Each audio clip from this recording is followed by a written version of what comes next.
একটা district level monitoring কমিটির meeting. এই প্রথম আলা বদলের পরে এই মিটিংটা হচ্ছে, আজকে প্রথম মিটিং। এই মিটিংটা প্রতি কোয়ার্টারলি হবে এবং এই মিটিংটার উদ্দেশ্য হচ্ছে ডিস্ট্রিক্টের যত কিছু ডিপার্টমেন্ট আছে তারা কী কী স্কিম নিচ্ছেন এবং স্কিমের গতি প্রকৃতি কী সেটা দেখা, সেটা নিয়ে আলোচনা। আপনার তো প্রায় 4 কোটি টাকার উপরে কাজ আটকে রয়েছে, সেই বিষয়ে কি জেলা শাসক বা মিটিংয়ে আলোচনা হলো কারোর সাথে?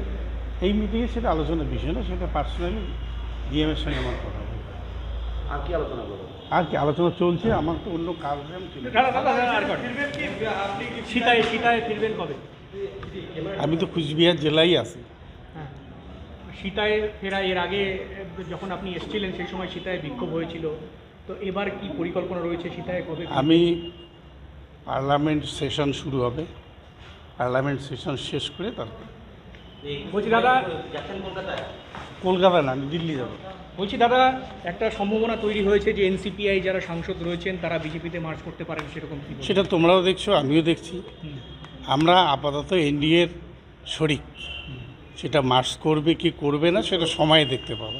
আপাতত আমরা এনসিপিআই, আমরা এনডিএকে সমর্থন করব। এই মরশুম অধিবেশনে আমরা এনডিএর পক্ষেই কাজ করব। দীর্ঘদিন তৃণমূলের সাথে কাজ করেছেন, নতুন রাজনৈতিক দলের সাথে কাজ করতে কেমন লাগছে, কি অভিজ্ঞতা আপনার এই কথা? সেটা শুরু কেবল হয়েছে, কাজ এখনও শুরু হয়নি। অভিজ্ঞতা নিশ্চয়ই হবে। কাজটা কেবল শুরু হয়েছে, নতুন দলের সঙ্গে যুক্ত হয়েছে, আগামী দিনে দেখা যাবে। এখন এই যে এনডিএ যে সরকার রয়েছে, রাজ্যে বিজেপি সরকার রয়েছে, ডাবল ইঞ্জিন সরকার চলছে, এই সরকারের এই যে 2 মাসের কাজকর্ম নিয়ে কী বলবেন? কাজ তো কেবল শুরু হলো, এখন বর্ষার সিজন, বর্ষার পরে কাজ শুরু হবে, নিশ্চয়ই দেখতে পাবে। তবে যেটা আমরা আশা করছি, দেখছি, তাতে আগের চেয়ে অনেক ভালো কাজ। আইন শৃঙ্খলা বিষয়টা সামনে আসে, আইন শৃঙ্খলা বা নিরাপত্তা? আইন শৃঙ্খলা একটা গভীর বিষয়, এটাকে কন্ট্রোল করতে সময় লাগবে। মুখ্যমন্ত্রীকে সময় দিতে হবে। নির্বাচনের পরে একটা ডামাডোল অবস্থা থাকে এবং সেটাকে রিকভারি করতে গেলে তো একটা হাতে সময় দিতে হবে।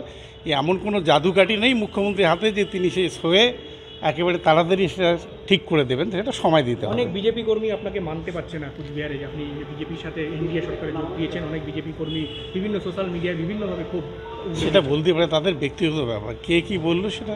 যেমন প্রকাশ সিং বারাইক, সুস্মিতা দেব এবং শুভেন্দু শেখর রায়, তারা রিজাইন করে বিজেপিতে জয়েন করেছে। এটা রাজনৈতিক ব্যাপার। লোকসভায়, বিধানসভা, লোকসভায়, রাজ্যসভায় সংখ্যাগরিষ্ঠতার প্রশ্নে দল যা সিদ্ধান্ত নেবে নিজের।